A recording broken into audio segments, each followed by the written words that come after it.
Content monetization পাওয়ার পর setup করার সময় যদি পেওয়ার্ট অ্যাকাউন্টের মধ্যে ভুল লাগিয়ে দেন অথবা অনেকের কিন্তু একাধিক পেওয়ার্ট অ্যাকাউন্ট খুলে কন্টেন্ট মনিটাইজেশন করার সময় যদি ভুল পেওয়ার্ট অ্যাকাউন্টটা অ্যাড করে ফেলে তাহলে কিন্তু ইনকাম হবে কিন্তু ব্যাংকের মধ্যে টাকা আসবে না, আপনার সকল পেমেন্ট হোল্ডিং এর মধ্যে চলে যাবে, এতে করে আপনি আরো সমস্যায় পড়ে যাবেন।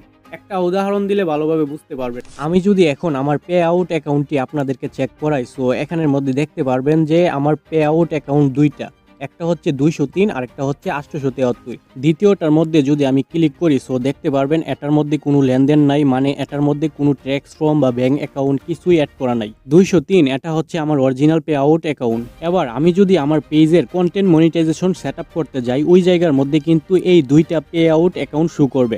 এখানের মধ্যে দুইটা পে আউট অ্যাকাউন্ট কিন্তু সেম, সো এখানের মধ্যে বোঝার কোনো পার্থক্য নাই যে কোনটা অরিজিনাল কোনটা ডুপ্লিকেট। সো আমি যদি দ্বিতীয়টার মধ্যে ক্লিক করি সো এখানের মধ্যে দেখতে পারতেছেন নতুন করে ট্যাক্স ইনফরমেশন দেওয়ার কথা বলতেছে। নাও আমি যদি ব্যাক চলে আসি অ্যান্ড প্রথমটার মধ্যে ক্লিক করি এবং নেক্সটের মধ্যে চলে যাই, এখানের মধ্যে দেখতে পারবেন নতুন করে ট্যাক্স ইনফরমেশন চাইতেছে না, ডাইরেক্ট আমার ব্যাংক অ্যাড্রেস শো হয়ে গেছে। জাস্ট আমি আমার পে আউট অ্যাকাউন্টটাকে লিঙ্ক করে দিলেই আমার কন্টেন্ট মনিটাইজেশন সেট আপ হয়ে যাবে। এভাবে সঠিক পে আউট অ্যাকাউন্ট অ্যাড করে নেবেন।